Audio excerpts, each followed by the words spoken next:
I never saw a man meet death with finer courage. Don't let her stay in there too long.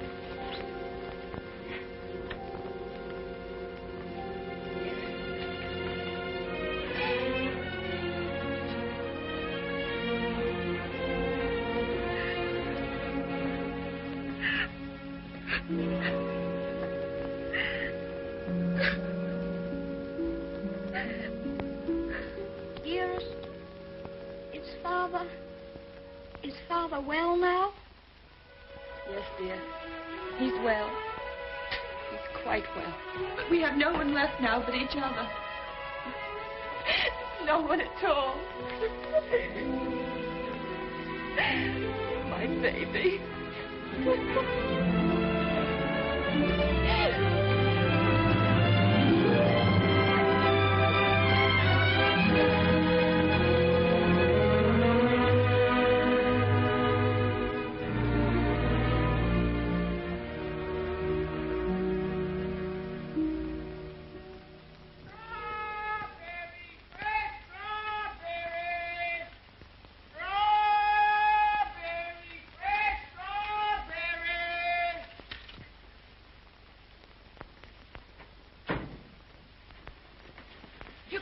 Mary, won't he? Ach, the darling. Just think of him getting the like of that for his birthday. Sure, he'll be the happiest boy in all Brooklyn till he falls off of it. Yeah.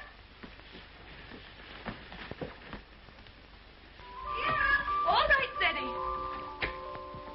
Oh, dearest. Look. Mary's brother, Michael, has made it for me. And Mary's given me this book. It's The Adventures of Robin Hood and His Merry Men. Listen. Back varlets, touch maid Marian at your peril. However many you be, I defy you all.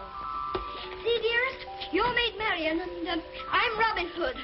They crowd around you. I'll never leave your side, however many there are. Oh. Now, dearest, you cry out, help me, Robin Hood. Help me, Robin Hood. No, help. All it's no, I'm going to Help. There. Oh. Isn't that You like it? Oh, my. Of all the events in my life, this is the most magnificent.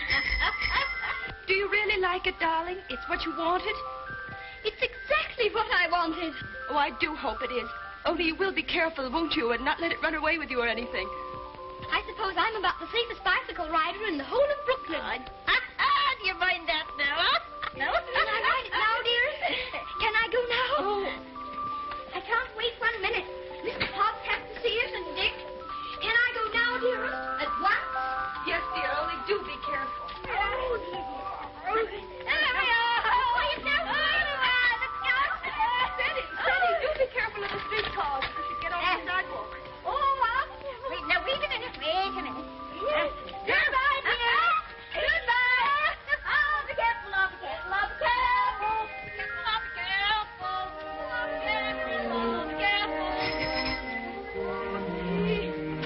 Good morning, Mrs. McGillicuddy. Good morning, Sadie. A very good morning. How are your bones today, Mrs. McGillicuddy? Oh, none too good after the rainstorm yesterday. Oh, they ate last night something cruel. Ties me up in knots, the rain does. Does it? How very peculiar. But it's a fine day to go bicycle riding. Oh, I suppose so. For them that has bicycles and can ride them. I suppose everybody who has a new bicycle will take it out and ride it today. Glory be to goodness, and whose bicycle might that be? It's mine. It's my birthday present from dearest. Oh, it's a daisy show. Fine enough for the president to ride. And it has all the latest improvements. Oh, sure, it sounds like the bells of St. Patrick. Sure, it's the luckiest boy in the world, John. Well, I'll have to be going. Oh, I nearly forgot. Please choose my apple now, Mrs. McGillicuddy. But would you mind keeping it for me until I get back? Sure.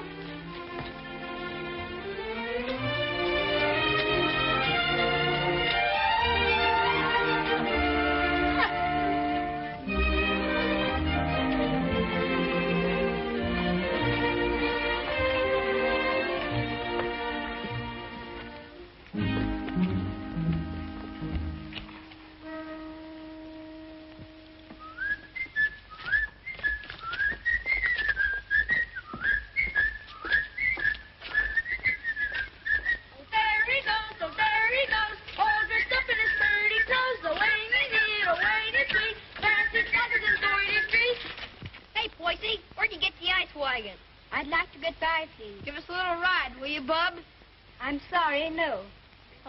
Scared I'll get it dirty? No, but I'd rather write it myself.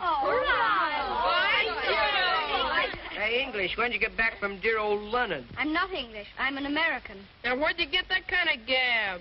My father was English, if it's any of your affair. Oh, does your mother know you're out? Don't you dare talk about my mother. Mama said, Mama said, Mama said. I think you'd better take your hand off that wheel. Want to make anything out of it? I want to make you get out of the way. You don't dast, you sissy cat.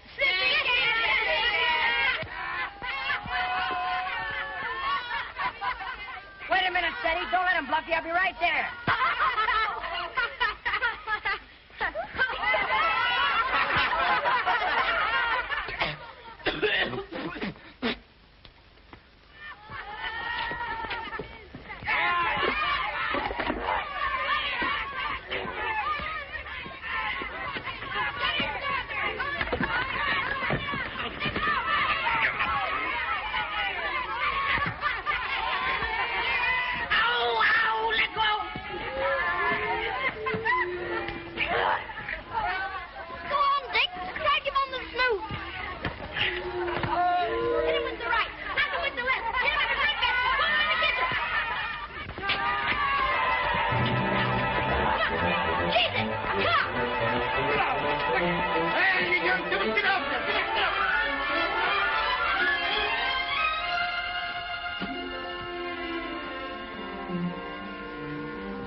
Why couldn't that copper leave us alone? We had him licked.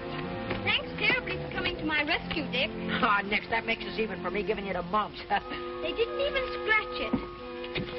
Gee willikers, where'd you swipe that? The Earth gave it to me. Isn't it magnificent? It's a Lollapalooza. I want you to be the very first person to ride on it. Oh, thanks.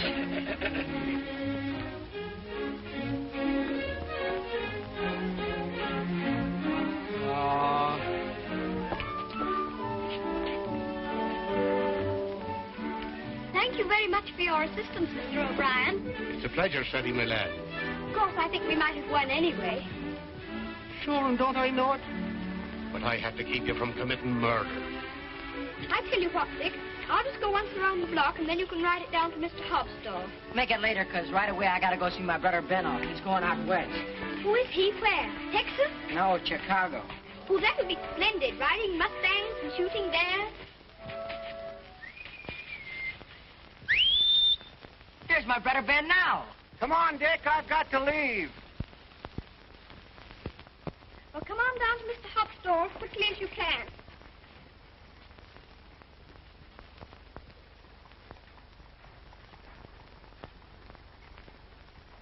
What do you say to a little birthday party? Ginger pop and cookies and some candy. That would be perfect, Mr. Hobbs. Only? Well, Dick's coming very soon. And I was thinking, if we could wait. I guess there'll be enough to go around. There's a lump coming, I think. Quite a big one.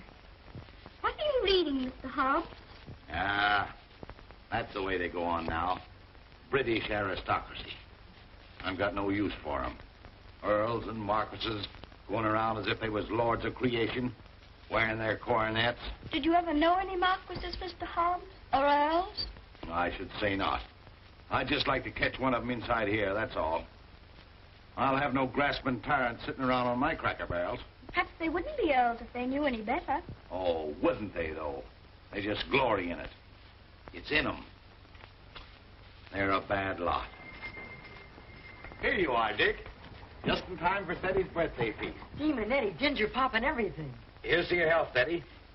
Many happy birthdays. Thank you very much, Mr. Hobbs. Why, Mary. Come on home, darling. The mistress is wanting you. Oh, glory be. Would you look at her face? I'm very sorry, Mr. Hobbs, but I shan't be able to stay for the feast. Is there anything wrong with Dearest? Not at all, sure there's nothing the matter with her. What's happened, Mary? Now, don't be asking me any questions. Queer, strange things happening to us. If you'll forgive me, Mrs. Errol, you must not disregard the great position to which your son has fallen heir through the death of his uncle, your late husband's brother. But what it amounts to, Mr. Havisham, is that you want to take my boy away from me. Mrs. Errol, you must remember that I'm acting quite impersonally and simply as the lawyer of the Earl of Dorincourt. The Earl of Dorincourt disowned his son and has refused to recognize his grandson until now. Why should I give up my boy? Oh, I'm afraid I've been very stupid, Mrs. Errol. I should have told you. My instructions are that you shall accompany Lord Fauntleroy to England. Oh. However, I must remind you that Lord Dorincourt is not very friendly toward you. He's an old man and has always had very strong prejudices against America and Americans and was bitterly opposed to his son's marriage. He's fixed in his determination not to see you. You will live at the lodge, and a suitable income will be provided for you. The only stipulation is that you make no attempt to visit your son at the castle, nor even enter the park gate. There's your sister, Mary. Hello, Bridget. Why, what's the matter? Mrs. Michael, it's worse. There's no money. We can't pay the rent. I don't know what I'm going to do about this children. And let you not be bothering me now, Bridget. I've more important things to attend to. I wonder what your husband's wishes would have been in this matter. You knew my husband? Yes, I knew Captain Errol well and liked him, as everybody did. He was greatly attached to his old home. Yes, I know. He, above everyone, would have appreciated what this means to your son. The very great advantages you have. Yes, you're right. My husband would have wished it. Mr. Havisham, I must ask you to let me tell Freddie about this in my own way and in my own time. He must never know his grandfather dislikes me. If he did, it would make it harder for them to be friends. Very well. Your son will thank you for this when he's a man. I hope his grandfather would love Freddie. He has a very affectionate nature and has always been loved.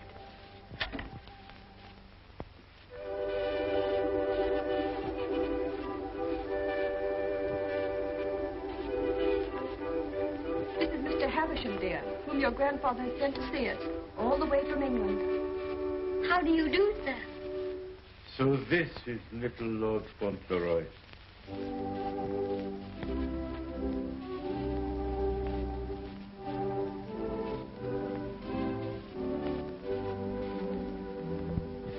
You see, dear, your grandfather has no more children now, and he's very lonely. So he wants us to go and live with him in England. Because he's an earl, and you are his heir, you will have a new name, Lord Fauntleroy. And someday you will be the Earl of Dorincourt. Oh, dearest, do I have to be an earl? None of the boys are earls. Can't I not be one? I'm afraid it can't be helped, dear. Just think, dear. Soon we'll be starting for England. Do we have to go to England, dearest? I'd much rather not. Oh, what will Mr. Hobbs say? Anything else, ma'am? How much is your table butter? 13 cents a pound, ma'am. 13. Why, the last I bought was only 12.5 cents. That must have been last month. It's 13 today. Oh, indeed. Well, never mind the butter. Heavens and earth, if prices go any higher, we'll all starve to death. Nay. Good day, ma'am. Hello, Sadie. What's the matter? Mr. Hobbs, do you remember what we were talking about yesterday morning? It seems to me we was talking about England. Yes, and earls, don't you remember? Oh, yes. We did touch them up a little. That's all. You said you wouldn't have them sitting around on your cracker barrels. So I did. And I meant it, too. Just let them try it, that's all. Mr. Hobbs, one is sitting on this barrel now.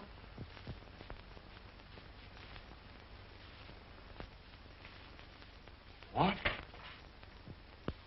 Yes, I am one. Or I'm going to be. I won't deceive you, Mr. Hobbs. It's the heat.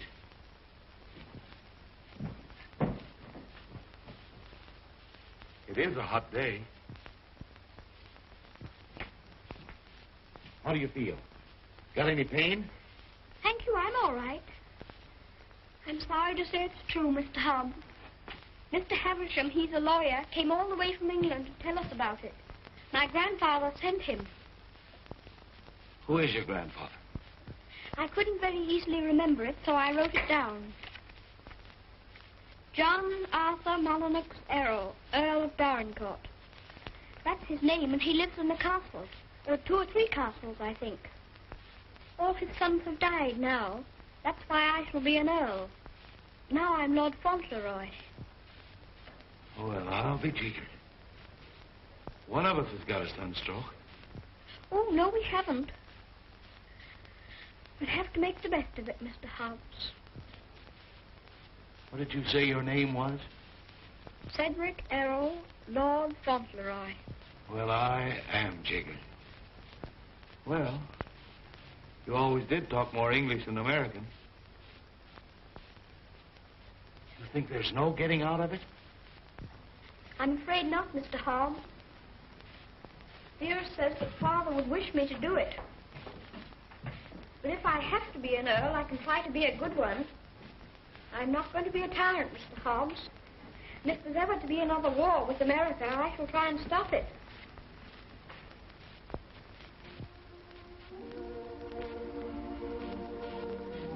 England's a long way off, isn't it? It's across the Atlantic Ocean. That's the worst of it. Perhaps I shan't see you for a long time. I don't like to think about that, Mr. Hobbs. Well, the best of friends must part.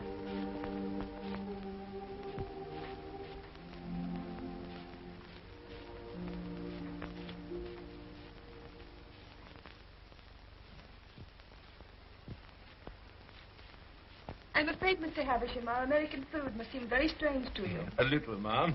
I find that muffins are biscuits and biscuits are cookies. But the cooking's excellent. And after all, it's the company that makes a meal exquisite, not the food. Thank you, Mr. Havisham.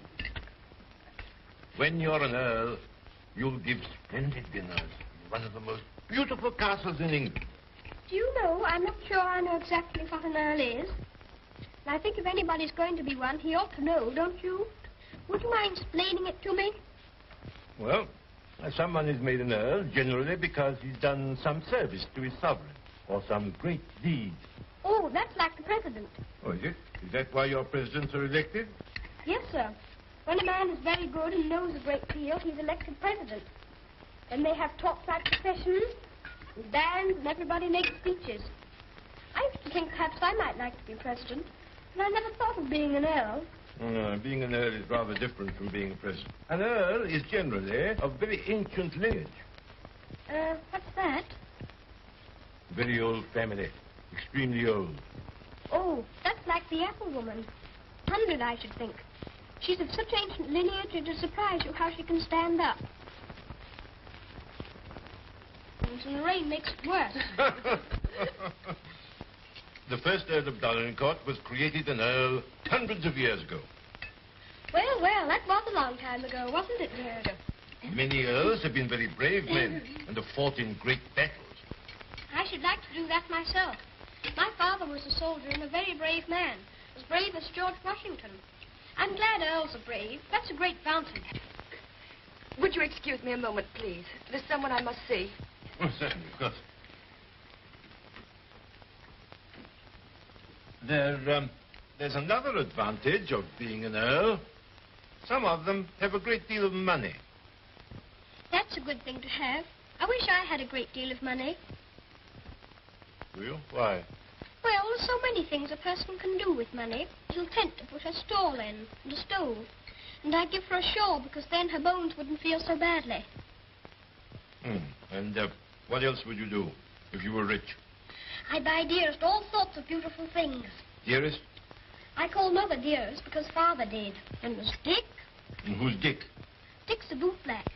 I'd buy him some new cloths and brushes and a new sign and start him out fair. He says that's all he wants, is to start out fair. Is there anything else? Well, I think Mr. Hobbs would like a gold watch and chain.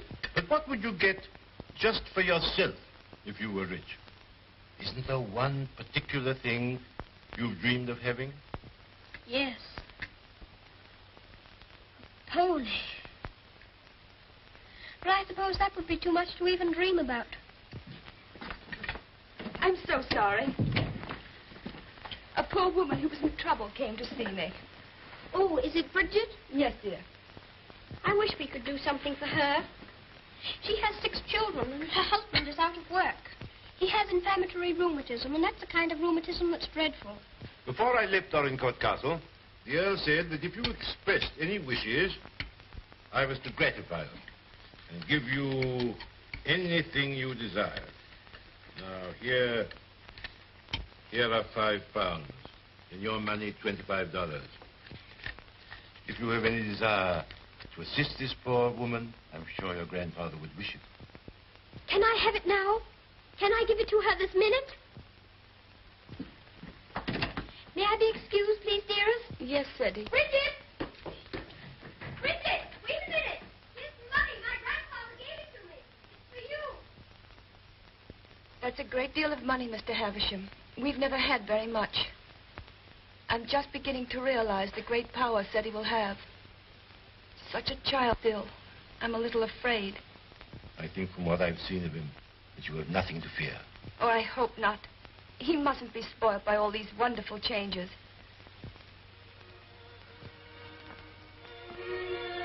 She cried. She said she was crying for joy. I never saw anyone cry for joy before. My grandfather must be a very good man. It's more agreeable being an earl than I thought it was going to be.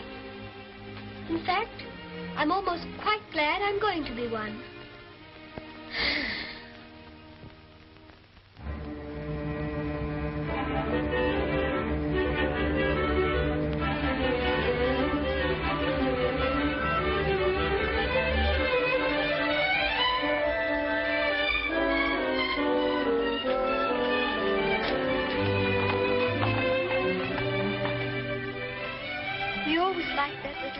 Didn't we, dearest? We always will like it. Yes, darling. Yes.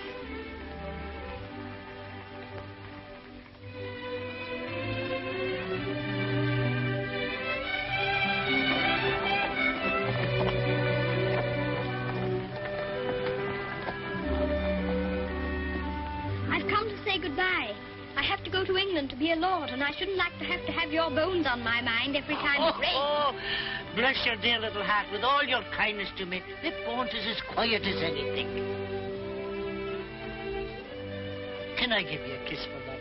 Of course.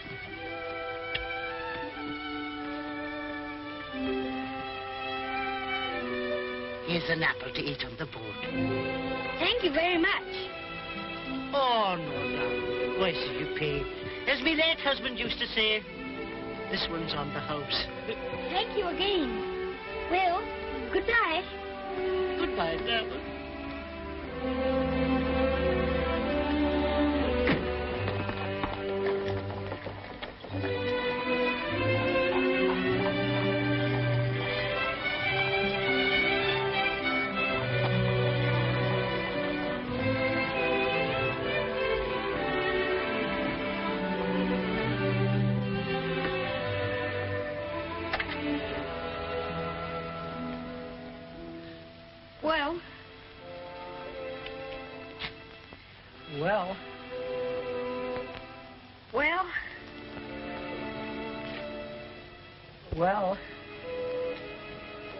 Well, goodbye.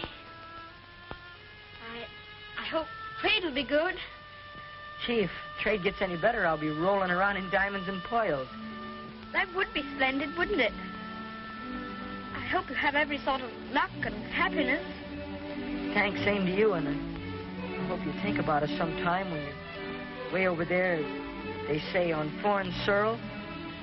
I'll think about you all the time, and I'll write to you, and you must write to me. Here's where you send your letter. Gee, I wish he wasn't going away. Thanks, mister, for all the swell things you've done for him. He certainly deserves it. He's a game little kid. Gee, I almost forgot. Yeah, I bought this for you. It's a handkerchief. You can use it when you get among them swells. Oh, Dick, it's beautiful. It's extraordinary. I'll use it always. Thank you, Dick. Thank you very much. Well, goodbye. Well, goodbye.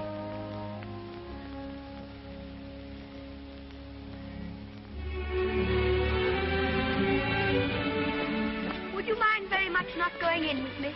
I think this time I'd better be alone. Certainly, I quite understand.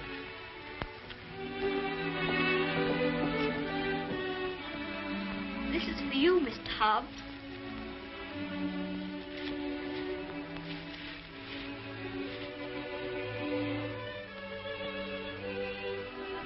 It'll look fine when you're smoking it.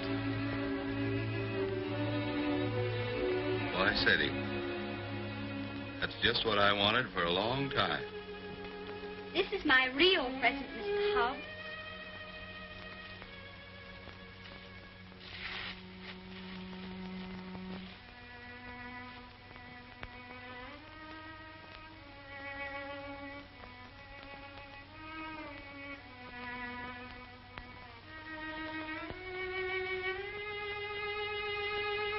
Something written on it, inside the case.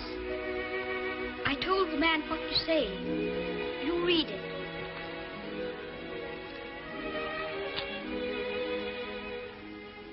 From his oldest friend, Lord Fauntleroy, to Mr. Hobbs. When this you see, remember me.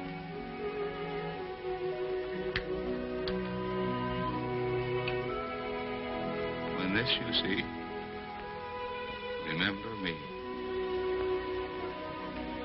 I don't want you to forget me. Oh, I won't forget you. Don't you go and forget me when you go over there amongst those British aristocracy. I shouldn't forget you, whoever I was among. I hope you'll come to see me. Perhaps my grandfather will write and invite you. You wouldn't mind him being an earl, would you? I mean, you wouldn't stay away just because he was one. Oh, I'll come and see you.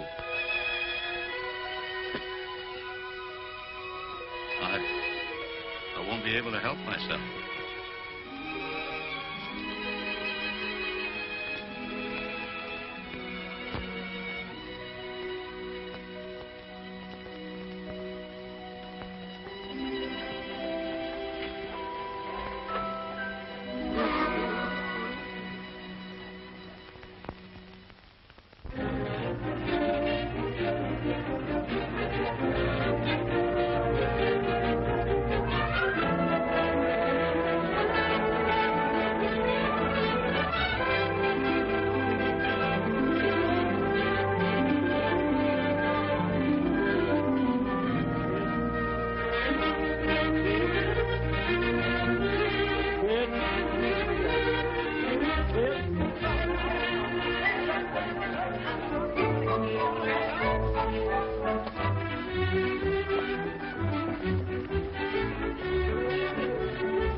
Castle, dearest? No, this is Court Lodge, where you're...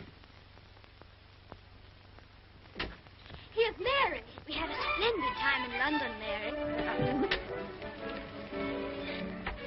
I'm so glad you came before us, Mary. We don't feel so strange finding you here to welcome us. Gosh, it is a great happiness I wish you, ma'am, in your lovely new home. This is Mrs. Baines, the cook, ma'am, and that's Susan, the parlour maid. I'm sure we'll do everything, ma'am, to make you comfortable. Oh, I'm sure you will.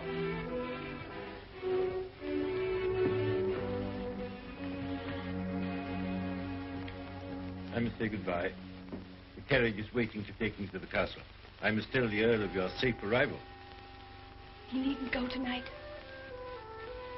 I'd so like to have him with me my first night here. No, I'm sure Dorincourt won't expect his grandson tonight. Tomorrow will be time enough. I dread so to tell him that we're not going to live together anymore. I'm a coward, I know. Putting it off so long, but it's the most difficult and most cruel thing I've ever had to do.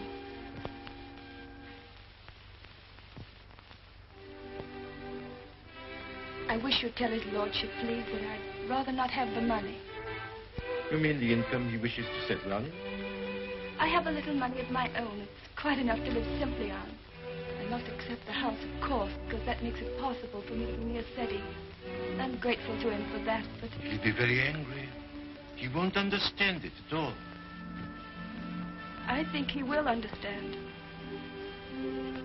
He must understand that I can't accept money from a man who hates me so much that he's separating me from my boy.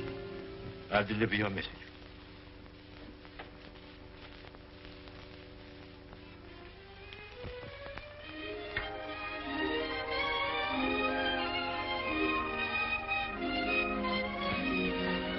I think it's beautiful here. Don't you, dearest?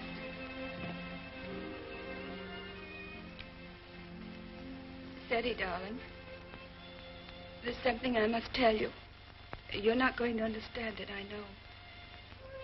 But I want you to believe me, as you always have, when I tell you it's for the best. Tomorrow, Mr. Havisham will take you to your grandfather, and you will live with him at the castle. But I shall not go with you. This pretty house will be my home, and Mary will be here to look after me. But, dearest, you don't mean... You can't mean that we're not going to be together, just as we've always been. Oh, no, I can't. I couldn't. I won't. I won't. Seti, you must be brave and sensible. If there are some things you can't understand now, you'll understand them later. It's best for you to live there. There are good reasons why it is. You mean you want me to go away from you? Of course not, darling. But now you're growing older, and we must trust and help one another without asking any questions. You know, Seti, your grandfather loves you, wants you to love him. He's so kind, he wants you to be happy, to make other people happy.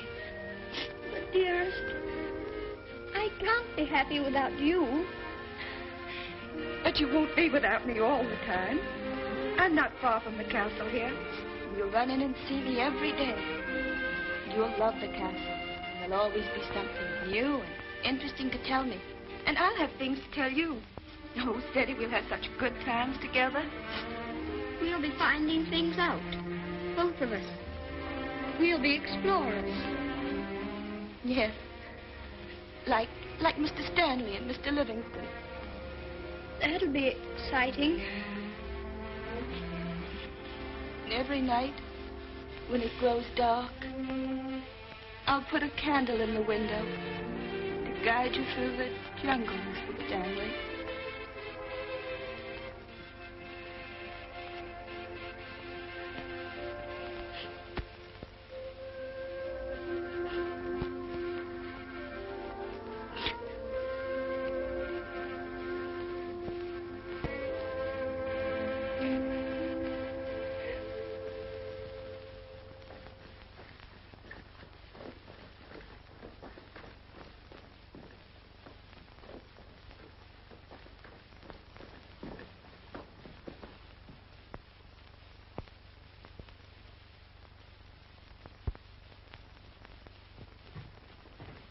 Ah, Newick. How's his lordship? Oh, he's in a rare mood this evening, he is. He told me to evict all the tenants if they weren't paid up. Oh, I dare say that'll be a job to your liking.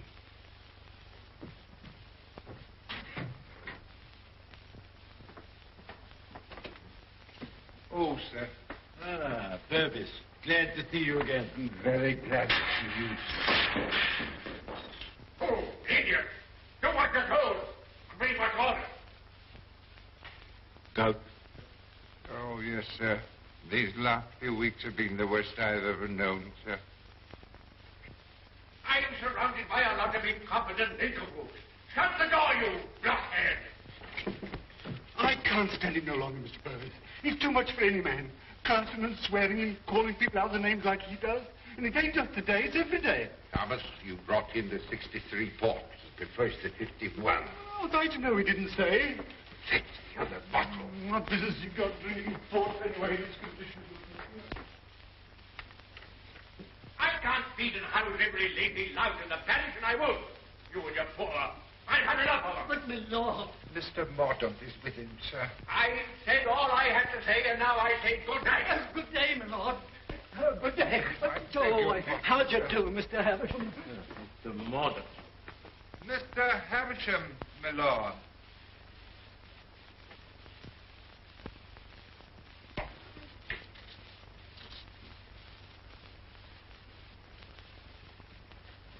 Well, Havisham. Lord? Come back, have you? Put that cushion right for me, will you? Careful.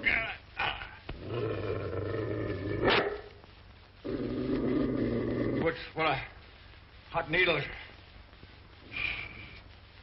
Well, what have you got to tell me? Lord Fauntleroy and his mother are at Court Lodge. They bore the voyage excellently and in good health. Ah. What else? His lordship remains with his mother. I'll bring him to the castle tomorrow. Go on. Tell me everything. What sort of a lad is he? Never mind about the mother. What sort of a lad is he, I say? It's rather difficult to judge the character of a child of 9. A fool, huh? Clumsy cub. I don't know much about children, but I thought him rather a fine lad. Healthy? Well grown, eh? Apparently healthy, quite well grown. Straight limbs, well enough to look at. Rather handsome, my lord, as boys go. Huh. Although I'm scarcely a judge. I dare say you'll find him a little different from most English children. Oh, no doubt of that. American children are the most impudent and worst brought up in the world. I've heard that often enough. In his case, I would hardly call it impudence. The difference is, I think, that he's lived more with older people than with children. And I should call it a mixture of maturity and childishness. Exactly. Beastly, impudent, bad manners. That's what it is. I have a message to deliver from Mrs. Errol. I want none of her messages. The less I hear of her, the better. But this is rather an important one. She prefers not to accept the income you propose to settle on her. What's that? What do you say? She says it's not necessary. That the relations between you are not friendly. Not friendly? I should say they were not friendly. Mercenary, sharp-voiced American. Lord, you could hardly call her mercenary. She's asked for nothing. Ah, all done for effect. She thinks she can wheedle me into seeing her. Thinks I shall admire her spirit, but I don't. She shall have the money sent to her whether she likes it or not. She won't spend it. I don't care whether she spends it. She shall have it sent to her. She shan't tell people that she's got to live as a pauper because I'm doing nothing for her. Huh?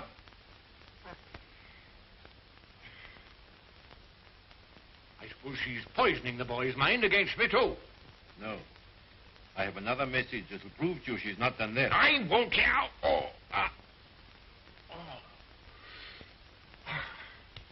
She asks you not to let Lord Fauntleroy hear anything that might lead him to understand that you're separating him from her because of your prejudice against her.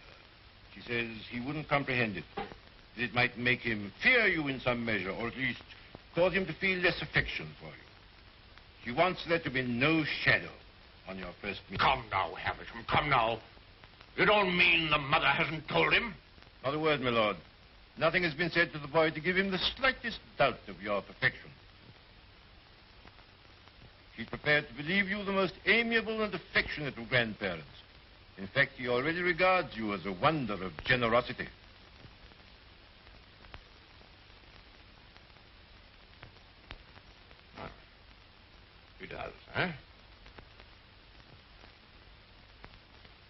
I would suggest, my lord, that Fauntleroy's impressions of you depend entirely upon yourself. I make a further suggestion, that you'll succeed better with him if you take care not to speak slightingly to him of his mother. The boy's only 9. Nevertheless, those 9 years have been spent at his mother's side. She has all his affection. So he thinks me generous, eh?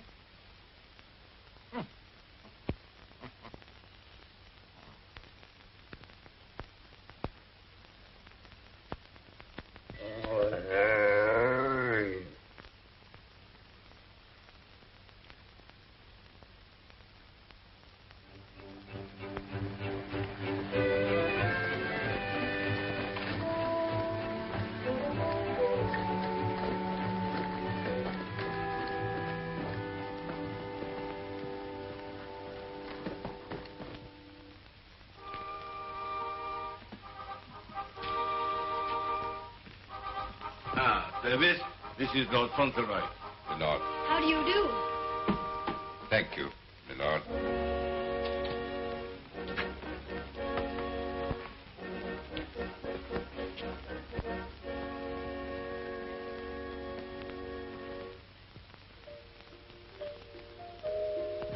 My lord.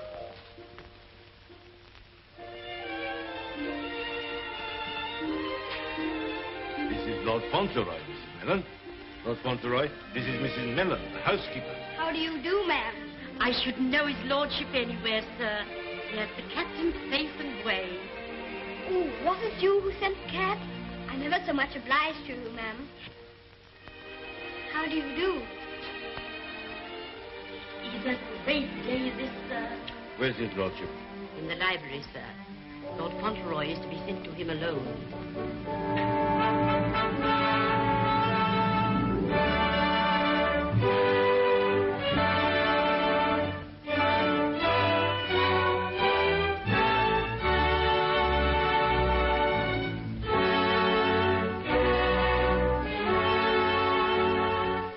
Lord Fauntleroy, my lord.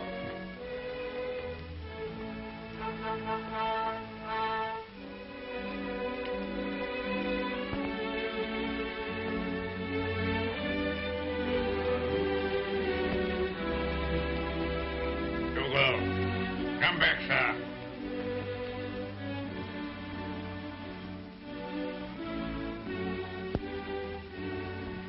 How do you do, sir?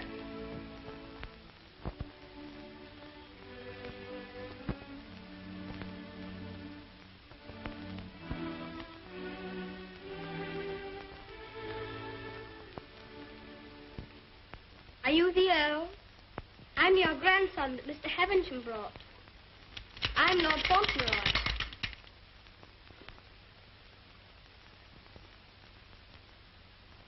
I hope you are quite well. I'm very glad to see you. Ah, you're glad to see me, are you? Yes, very.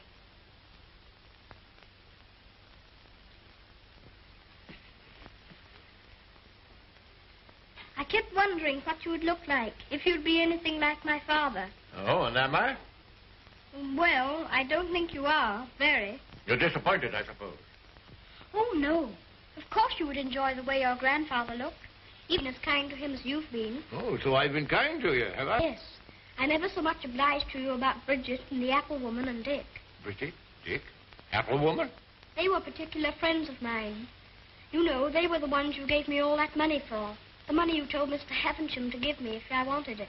Oh, the money you were to spend as you liked, eh? So you spent it all on these people, did you?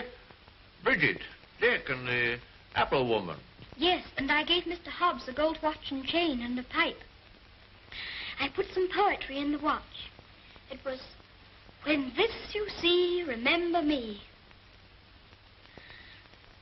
I'm going to miss Mr. Hobbs very much. Who is Mr. Hobbs? He was our grocer. Fancy vegetables and groceries, you know. He's my closest friend. Mr. Hobbs is a very clever man.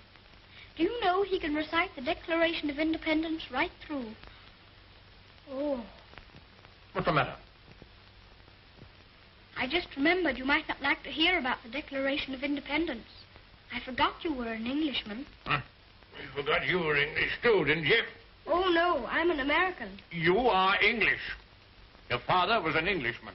I was born in America. You have to be an American if you're born in America. You don't... I beg your pardon for predicting you. Mr. Hobbs says that if there's ever to be another war, that I should have to be an American. But I promised him that if there were to be another war, I should try to stop it. You would? Dinner is served, my lord. Now, be careful, man. Be careful. Careful, man, careful. Oh. Oh. Would you like me to help you? You can lean on me, you know. Once when Mr. Hobbs hurt his foot with the potato barrel falling on it, he used to lean on me. You think you could do it? I think I could. I'm very strong. I'm 9, you know. You lean on your stick on one side and on me on the other. Well, you may try. Just lean on me. I'll walk very slowly. Don't be afraid of leaning on me. I'm all right, if it isn't a very long way. You see that old fellow in red velvet? He was the 10th Earl of Dorincourt. King George I decorated him for services during the war with Spain and Austria. He was tremendously strong, bend a bar of iron between his hands. You get your strength from him. How very interesting. Did you ever try putting your foot in hot water and mustard? Mr. Hobbs used to. Arnica is a very good thing, too, they tell me. Ah, thank you. I'll try it.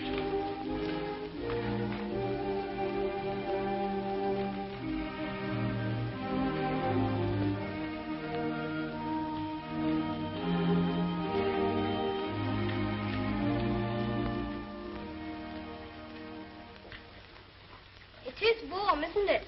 A person can't help getting warm in the summertime. Great heaven! What's that? It's a present from Dick. Isn't it beautiful? When this I see, I shall always remember Dick. Yes, I should think you would. It'd be difficult to forget him. Dick's a professional bootblack. You'd like him. He's so square. Square? He wouldn't cheat anyone or hit a boy under his size. Huh? Very pleased were they. Thank you.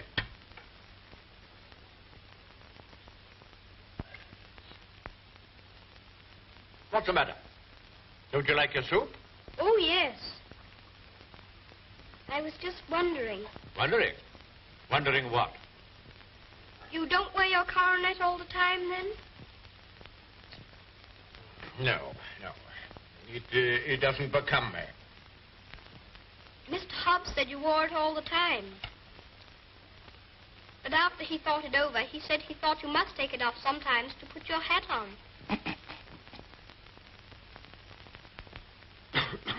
Yes, I take it off occasionally.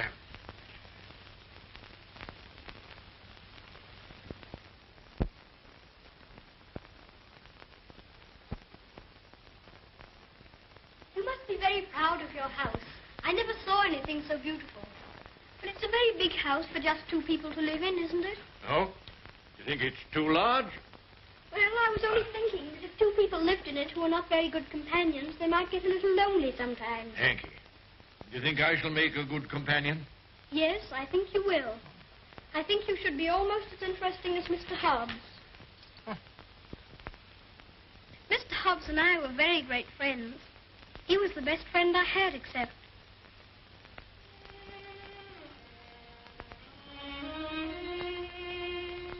Fauntleroy, what are you thinking of? I was thinking of Dearest. Who is Dearest? She is my mother.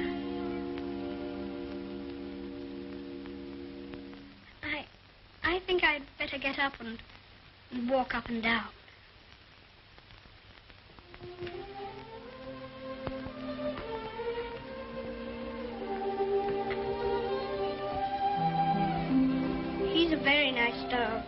He's my friend. He knows how I feel. How do you feel?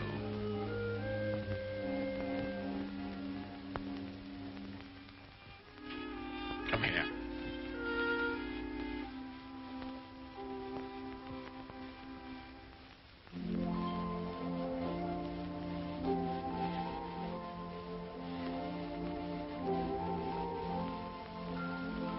You see, I never was away from my own house before. It makes a person feel a strange feeling when he has to stay all night in another person's castle instead of his own house. But Dearest is not very far away from me. She told me to remember that. And after all, I'm 9, you know. And I can look at the picture she gave me. Look, you press the spring and it opens, and there she is.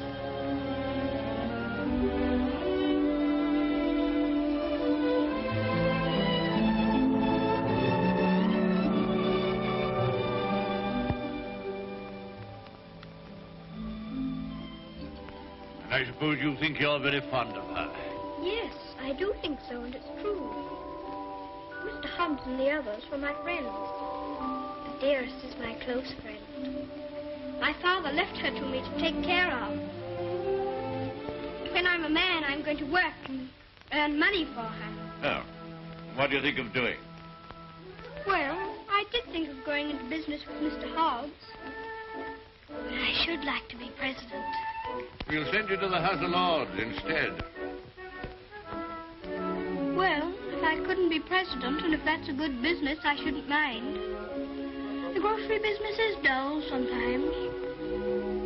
Yes, there's the House of Lords. But it's the business that every Earl of Dorincourt goes into. I shall have to talk to Dearest about it.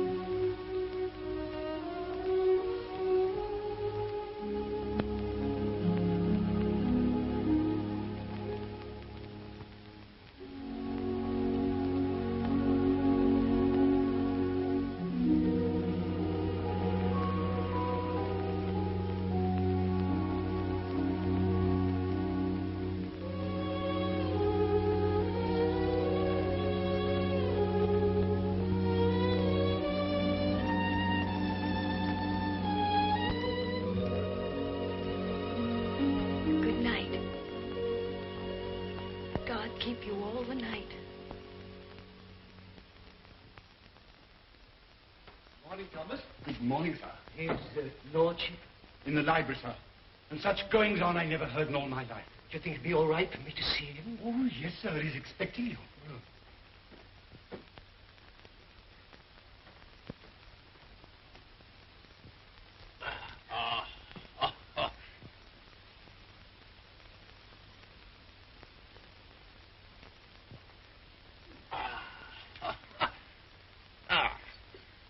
Morning, Mordaunt. Found a new employment, you see. Any good at marbles, Mordaunt? My muscles are a little stiff, my lord, but I'll see what I can do. Oh, pity about that. I'd forgotten about your age.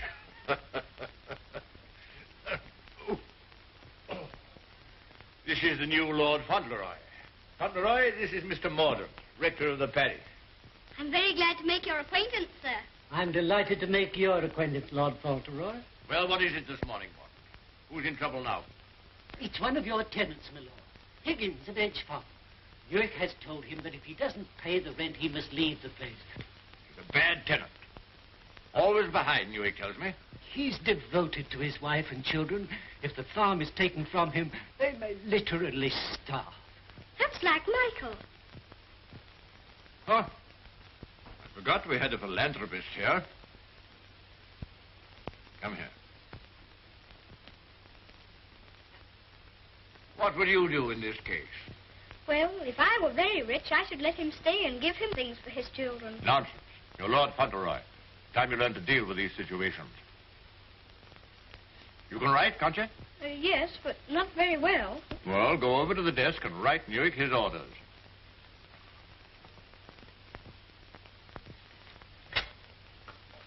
Now, what must I say?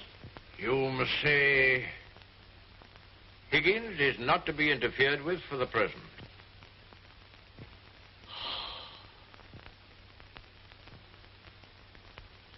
And sign it Fauntleroy.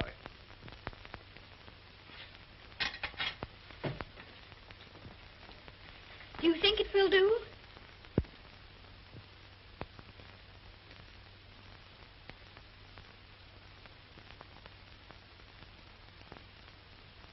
Yes.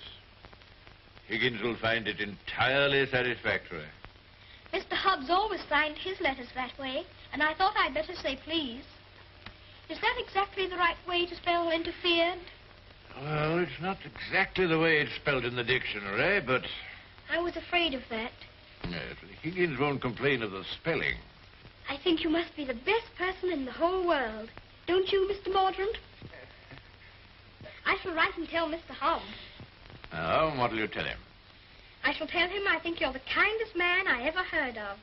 And that you're always thinking of other people and making them happy. And that I hope when I grow up I shall be just like you. Just like me. There you are, Morden. Take that with you.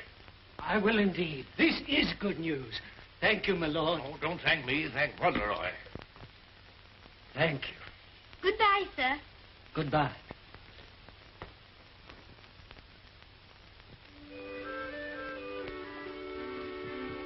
May I go to see Dearest now? I think she'll be waiting for me.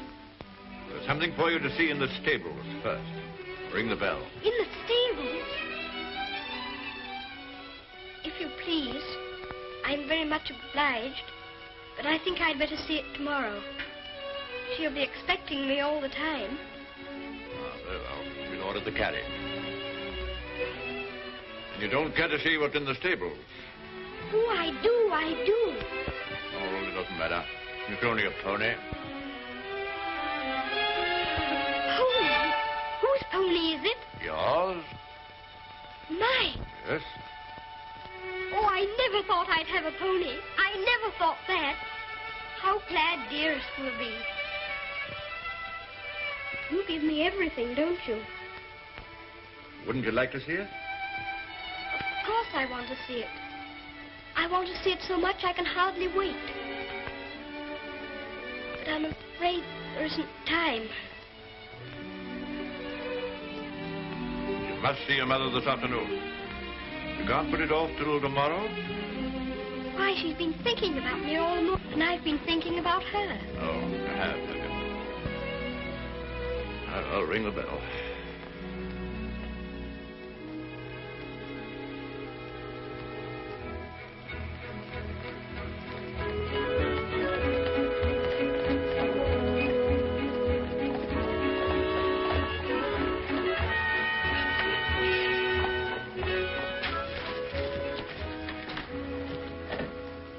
Let me give you your stick. Just lean on me when you get out. I'm not going to get out.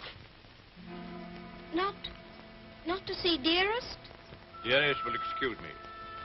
Go and tell her that not even your new pony will keep you away.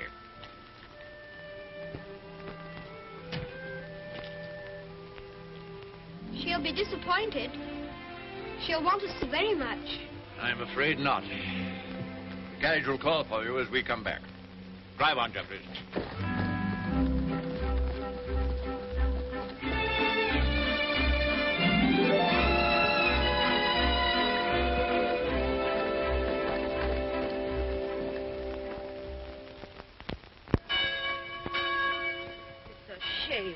Uttered from his own mother. Cook at Court Lodge was telling Sarah she'd never have worked for a sweeter lady, Mrs. Errol. The letter was written by the little gentleman his own self, signed with his name to. Fauntleroy, as large as life. The little precious. Aye, that's the mother. Pretty young thing, too. Good morning, Mary. Good morning.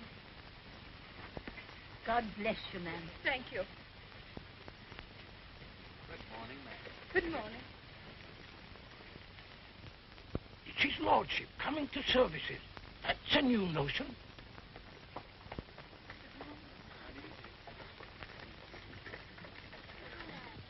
They say even his gout's improving. Look at the young lord. He's Captain Frederick all over again. He's the captain salt of a life. How glad the people are to see you. Take off your hat by there, bowing to you. To me? How do you do? God bless your lordship. Long life to you. Thank you.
Oh, is this Mr. Higgins?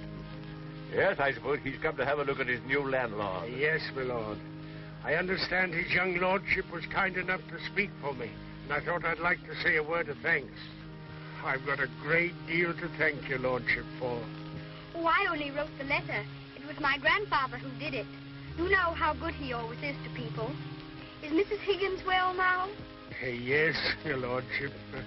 The missus is better since the trouble was took off her mind. My grandfather was very sorry about your children having the scarlet fever. You see, Higgins, you people have all been mistaken about me. Lord Fauntleroy understands me. If you want a little reliable information on the subject of my character, apply to him. Get in the carriage, Fauntleroy.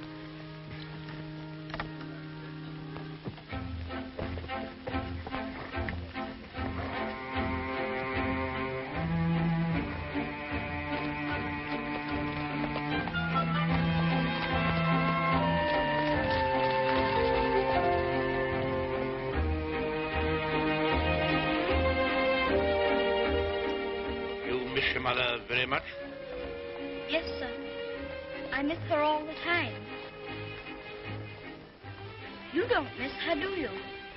I don't know her. I know, and that's what makes me wonder.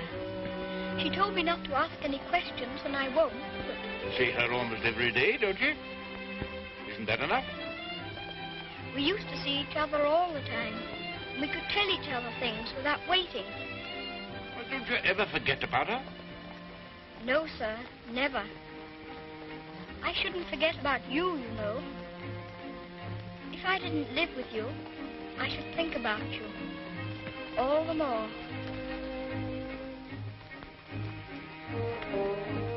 On my word, I believe you would.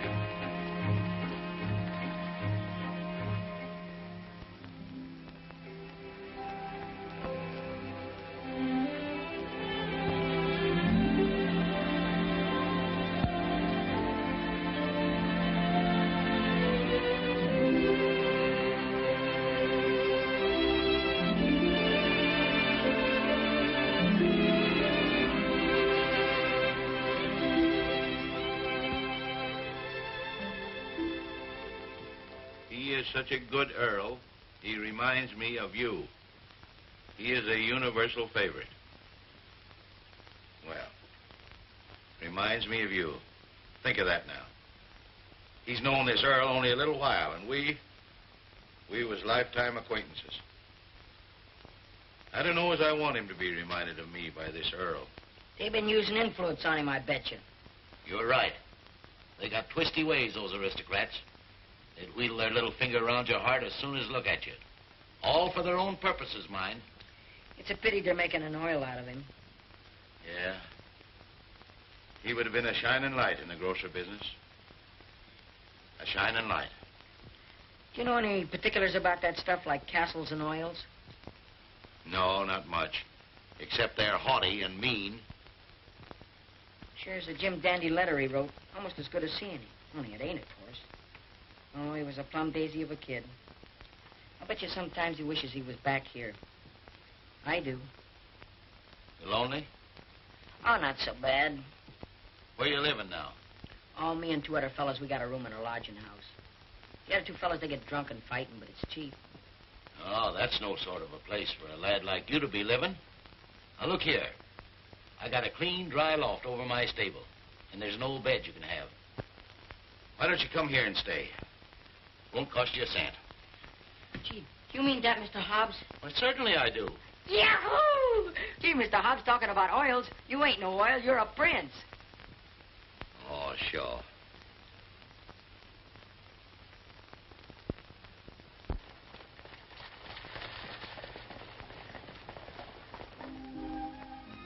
I wonder whether he will have an American accent. My dear, won't it be interesting if he has the Dolincourt eyebrows? When do we see the mother? I believe she's supposed to be kept in the background.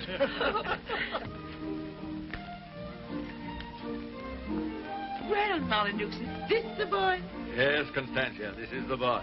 Fauntleroy, this is your great aunt, Lady Lorridale. How do you do, great aunt? How do you do, young man? You're like your father. I loved him more than most people in this wicked world. Oh, did you know my father? Know him, of course I do. Oh, then you must meet dearest. She will enormously like to talk to you about him. You see, I was the only one she could talk about him to who knew him. And I was so small when he was... Yes, Fauntleroy, this is your great uncle, Sir Harry Lorridale. How do you do, sir? Here you're fond of horses. I'll confess to you, Constantia, that what you'll probably see for yourself. There's a risk of my becoming rather an old fool about him. Becoming? By the way, the mother, what does she think of you? I don't know. I haven't asked her. You must come over to Lorridale Park one day and see us. There are some new cocker puppies in the kennels. You shall have your pick. Oh, thank you very much indeed, Uncle. Only Dougal might be offended. You see, he's very fond of me, and I really shouldn't like to hurt his feelings. Hurt his feelings. That's a good one. Did you hear that, Connor? Hurt his feelings. This is Miss Herbert, Fauntleroy. I want you to be great friends with her. How do you do? Have you met Dougal? He shakes hands beautifully. Shake hands with Miss Herbert, Dougal. He's a great friend of mine. I like making friends, don't you? Yes, I do. May I be your friend? And Dougal. Oh, yes, if you please. How's your lumbago, Fortescue? Better, I hope. Thanks. Much better. I've known Dolincourt as well as anyone could know him for 35 years. And that's the first time he's ever bothered to inquire about my health. Most extraordinary. Oh, Havisham, you're late. What's kept you? Beg your pardon, my lord. I was detained by extraordinary news. News? What? What news? Not now, if you don't mind. Later, my lord, later.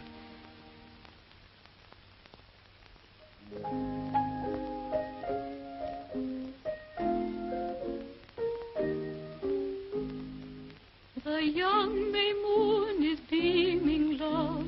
The glowworm's laugh is gleaming, love.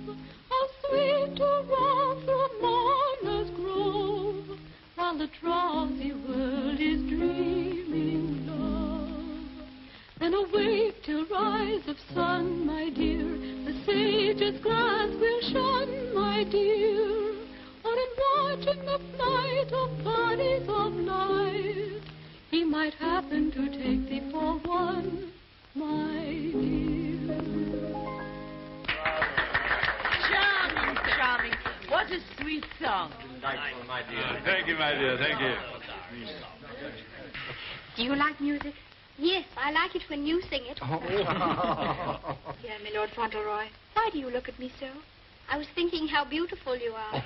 Oh, Fauntleroy, make the most of your time. When you're older, you'll not have the courage to say that. Nobody could help saying it. Don't you think she's pretty, too? We're not allowed to say what we think.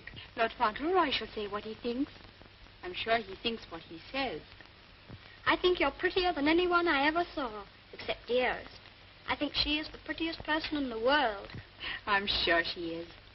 And I must tell her how kind you've been to me.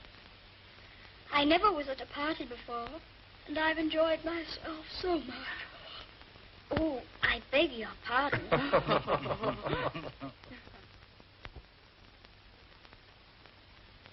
Good night, little Lord Fauntleroy.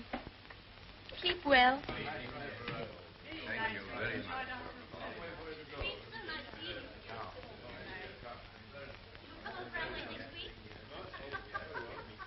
Good night.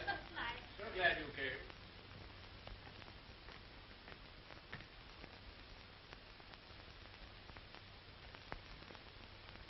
Well, Havisham, what the world's the matter?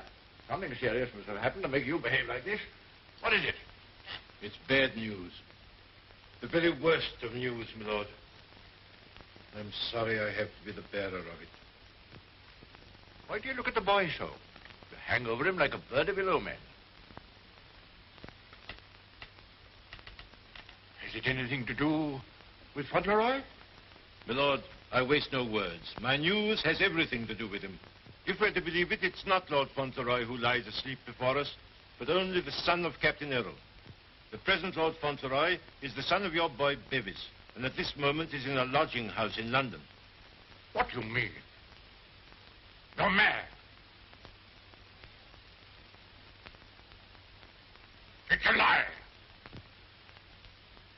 An abominable lie. If it's a lie, it's painfully like the truth. A woman came to my chambers this morning and told me that she married your son Bevis in London 11 years ago. She showed me the marriage certificate. The child was born shortly after Bevis deserted her and was taken by her to America. Oh, the woman's obviously an impostor. It's a trumped-up fraud. I'm afraid not, my lord. I saw the boy's birth certificate. She's, I'm afraid, a very ignorant person. But she's consulted a lawyer who advises her that her son is, of course, Lord Fauntleroy and the rightful heir. She demands that his claim be immediately acknowledged. I'll protest this to the last. I'll disown Bevis's boy. I'll have nothing to do with him or his mother. You can't disown him, my lord. Nothing we can do can keep the eldest son's child from his inheritance.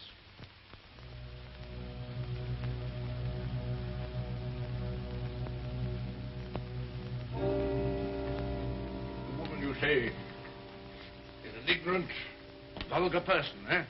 She can hardly spell her own name. She's obviously uneducated and openly mercenary. And I objected to his mother. I suppose it's retribution. If anyone had ever told me I could be fond of a child, I wouldn't have believed them. I always detested children. My own more than most. But I'm fond of him. Oddly enough, he's fond of me. You know, Havisham, I'm not popular. I never was. But he's fond of me. Never was afraid of me. Always trusted me. Yes, Havisham. He'd have filled my place better than I filled it. He'd have been an honor to the name. You rang, my lord? Take Lord Fauntleroy to his room.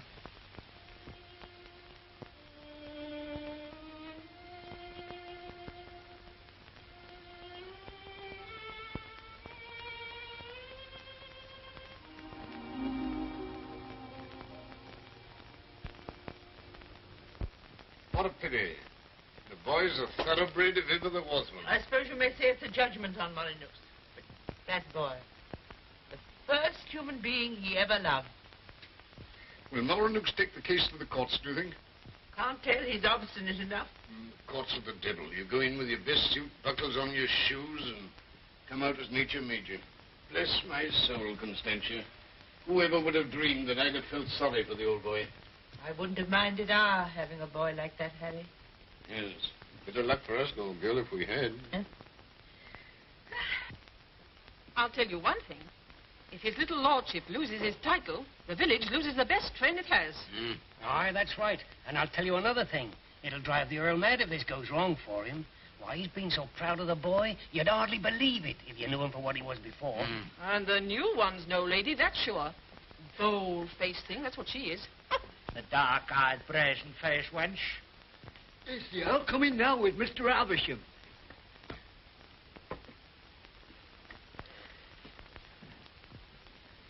You've someone here calling herself Lady Fauntleroy. I want to see her. Aye, come the ways, my lord. This way, my lord.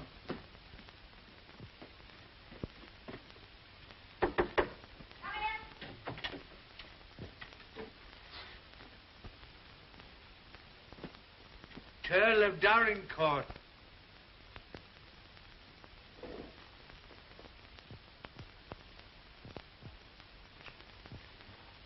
Pleased to meet you, I'm sure, my lord.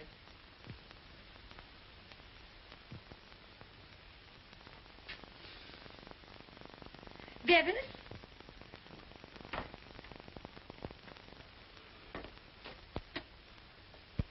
Go shake hands with your grandpa.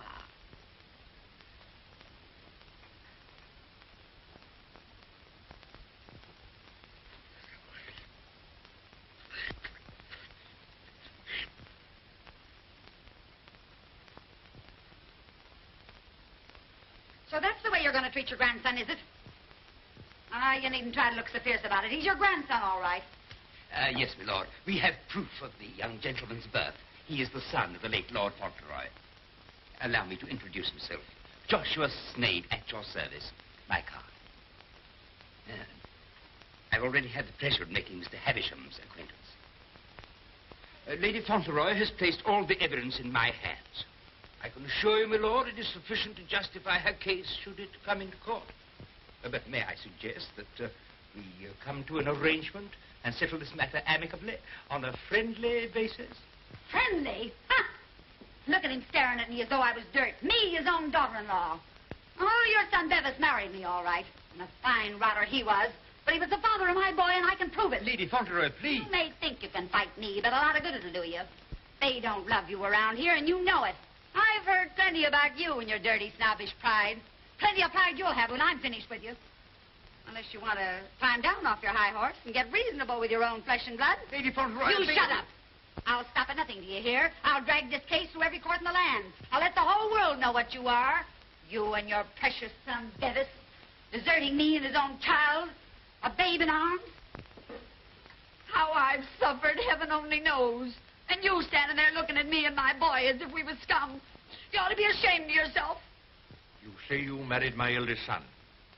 If that's proved to be true, the law's on your side. In that case, your son will be Lord Fauntleroy, and you will be provided for. But I warn you, the matter will be sifted to the very bottom. I'll only add that I want to see nothing of you or your boy as long as I live.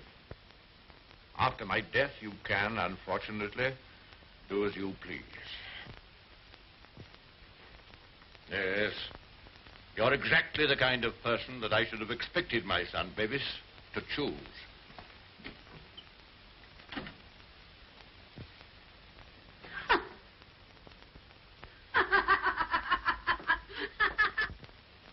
I'm afraid, Dorincourt, there can be no two opinions. At least that's how I see it. You agree, Semple? Yes, I'm afraid we can see it no other way. But it's monstrous. That woman, that boy, are utterly unfit. Alas, the law can take no cognizance of such things. I sympathize, Dorincourt, more than I can say. Sympathize? What's the use of that? If we take it to the courts, you think there can be only one result? I'm afraid so. The birth certificate, everything we have, point the same way. If you take it to court, you'll have the expense and the notoriety, and only, I fear, one possible result. Perhaps the boy won't turn out so badly as you fear. Perhaps you can do something with him. That boy? That oaf?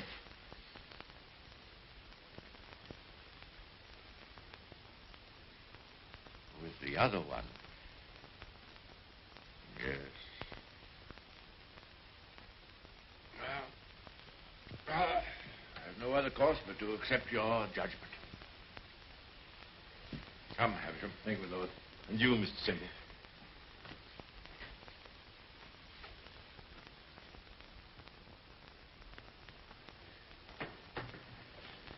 It's the Earl, ma'am.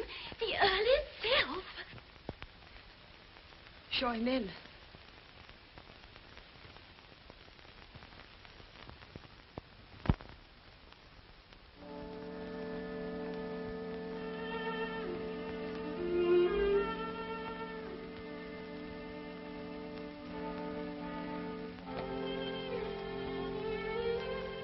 Mrs. Errol, I believe. Yes, I'm Mrs. Errol. I'm Lord Dollingcourt. The boy is very like you. People have often said so. I'm glad to think he's like his father, too. Yes, he is. Like my son. Won't you sit down? Thank you.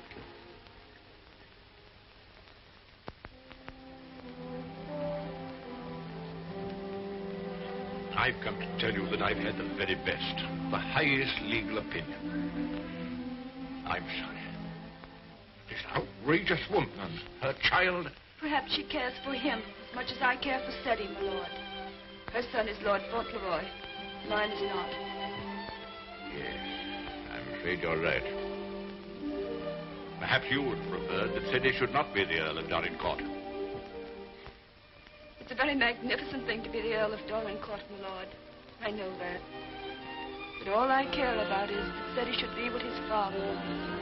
Brave, just, and kind, always. A striking contrast to what his grandfather is, eh? I haven't had the pleasure of knowing his grandfather. I know my little boy believes you. I know that Seddy loves you. Would he have loved me if you told him why I didn't receive you at the castle? No. Honestly, I think not. That's why I didn't wish him to know. Well, there are very few women who wouldn't have told him. Yes. Seddy is fond of me. And I'm fond of him. I can't say that I was ever fond of anyone before. But he pleased me from the first. I'm an old man. I was tired of my life. But he's given me something to live for. More than that. More than that. I'm proud of him.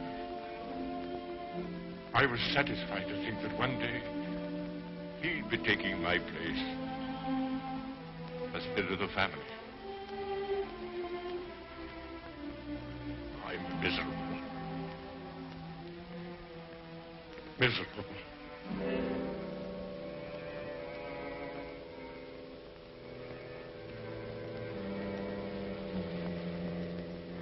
Much troubled, you must be tired. And you need all your strength. Thank you.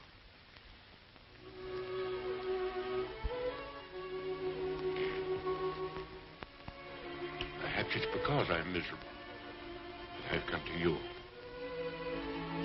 I used to hate you. I've been jealous of you. This wretched, disgraceful business has changed all that. After seeing this repulsive woman who...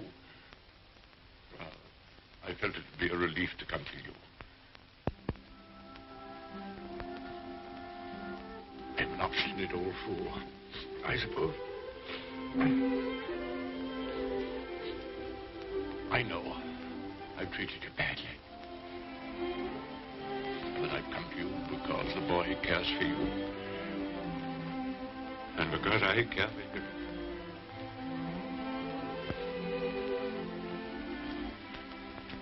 treat me as well as you can. For the boy's sake.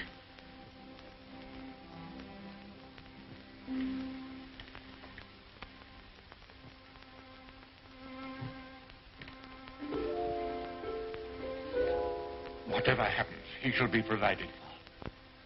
Sadie shall be taken care of now and in the future. Always. Thank you. You like the house? Oh, very much. It's a cheerful room.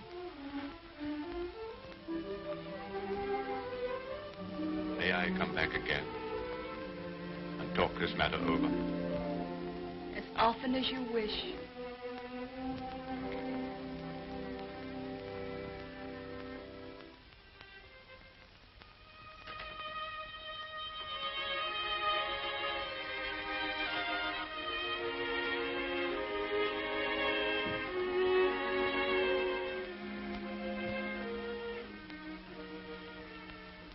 Heard bad news, haven't you? Yes. The worst. Then I'm not Lord Fauntleroy anymore, am I? No. She's beaten me. Then the other boy, he will have to be your boy now, won't he? Like I was? No. He'll have to live in the castle if he's Lord Fauntleroy, won't he? Common little brat shall never enter this place in my lifetime. I'll take care of that. Then I can still be your boy, even if I'm not going to be the Earl, just like I was before. My boy. Yes, you'll be my boy as long as I live. And by Jove, sometimes I think you're the only boy I've ever had. Then I don't care about the Earl part at all. I thought, you see, that the one that was going to be the Earl had to be your boy. But I couldn't be. I shall never take anything from you that I can hold for you. Come what may, you shall have all that I can give. All. And, dearest, will her house be taken away from her? No. They can take nothing from her. Nothing from either of you. Come. Time to go for sleep.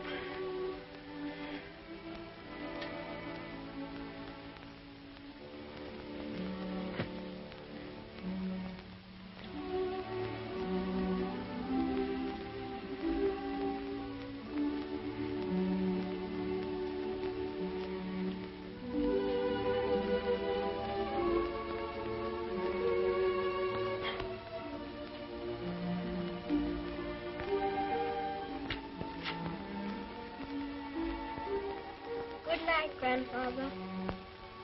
Good night, my boy.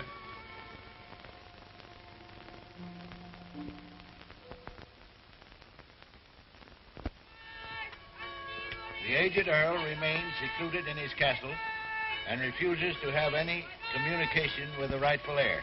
Oh, we know that stuff. They've been printing that for the past weeks. Is there anything new about SETI?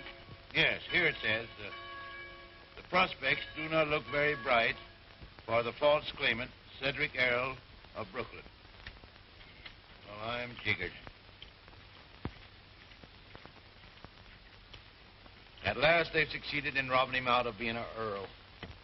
I thought you was against oils. So I am. Ain't it just like him? Cheating the poor kid out of his rightful estates? Now, what's going to become of it? Well, I know one thing. He done everything in a well for me, and he can always come back here and have half of my shoe shining business. Well, now, I'll tell you, Dick. I'd always had it in my mind that SETI would come in with me someday. He'd be a shining light in the grocer business. The new Lady Fauntleroy was formerly an actress. She is said to have played in New York and London. Continued on page 5. Here's a picture of her.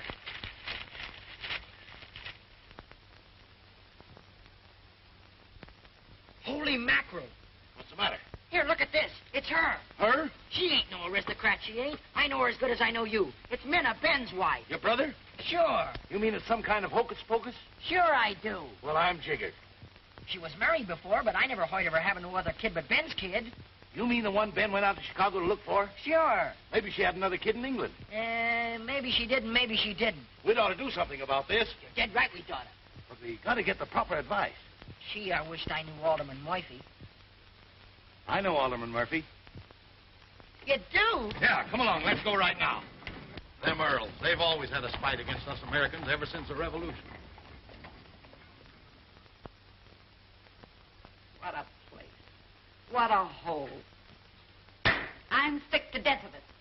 Cooped up here, week in and week out with nobody to talk to. You're complimentary. I wasn't meaning to be. And grateful. You're getting your money, aren't you? Business is business, you know. Business. I'm sick of business. I want some fun. Why don't you go up to London for a while? London? Not on your tintype. Nothing would please that old devil up at the castle better than to see me clear out. Well, I'll stay here in this rotten country pub. You've lived in worse places in your time, I've no doubt. That's none of your business. You keep a civil tongue in your head or I'll hand you your walking papers. I wouldn't. What do you mean? Just what I said. I wouldn't try anything like that, Minna. I'm Lady Fauntleroy to you. Men. Why, it's Lord Donegal. Why, this is a pleasure, a real pleasure, I'm sure. Won't you take a... Hello, Minna. Why, hello, Dick.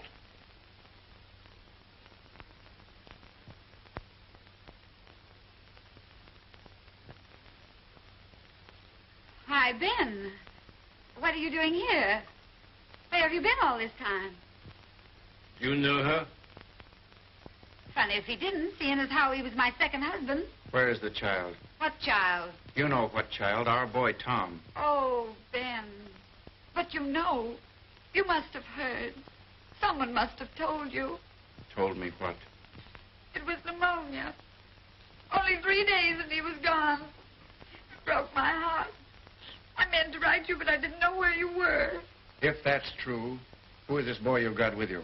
That's none of your business, Ben Tipton. Can I see him? No, you can't. Tell us, please, why Mr. Tipton should not see your boy. Oh, hello, Uncle Dick. Well, I'll be jiggered. Mom, you stop. You're a dirty pair, you are. Coming all this way to spy on me, trying to do me hurt. I'll have the law on you for the way you're hounding me. You... Silence! Come here, Tom.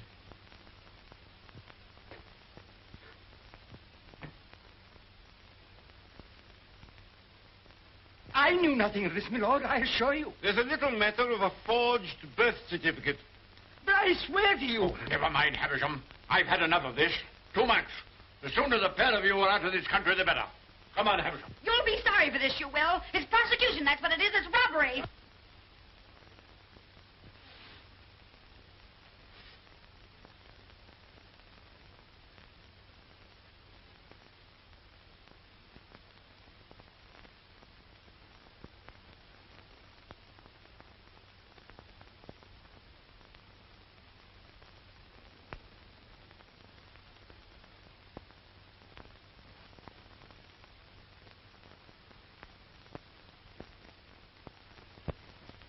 This will be somewhat in the manner of a museum, my lord? Well, not exactly a museum, Mr. Hobbs. They're portraits of my ancestors. Your aunt's sisters? All of them? I'll be jiggered. Your great uncle, he must have had a family. Did he raise them all? I mean that they were earlier distinguished members of the family. Do you know, Earl, I used to have a very poor opinion of you aristocracy, but I've changed. I'll take you, for instance. You're a pretty good sort, even if you are an earl. I'm very gratified.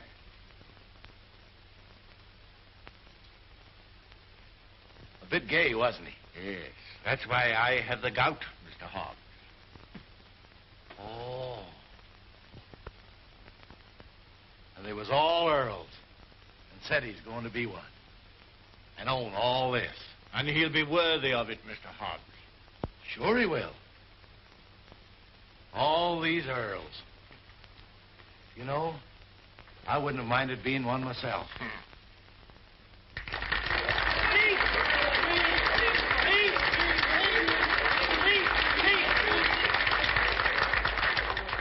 very much. It's such a lovely day. I always like having birthdays, but never one so much as this because you're all so kind to me. My grandfather wants everybody to be happy and comfortable, and I'll want it too when I'm grown up. I think that's all because I'm not very good at making speeches, but I must say that I'm very much obliged to you for liking my birthday. Ripping little nipper. Ain't he a daisy? I'll bet you boys elect him king someday. I didn't know the little fella could talk so good. Why, he makes a better speech than Alderman Murphy. By Jove. Well, I'll be jiggered. And I've another birthday present for you. Another one besides all the things this morning? Yes, the best of them all. Oh, dearest! Oh, dearest! Oh, dearest, I was wanting you here. I was wanting you here so terribly much. Were you, darling? Fauntleroy, your mother's come to live with us in the... To live with us? To live with us for always? Are you sure you really want me? We've always wanted you, but we weren't exactly aware of it. Well, Mr. Hobbs, it's so nice having you here with us. I dread to think of you ever going back to America. Not to live there. Not to live there. America's a good enough country for them that's young and stern, but there's faults in it. There's not an aunt's sister among them. Nor an earl.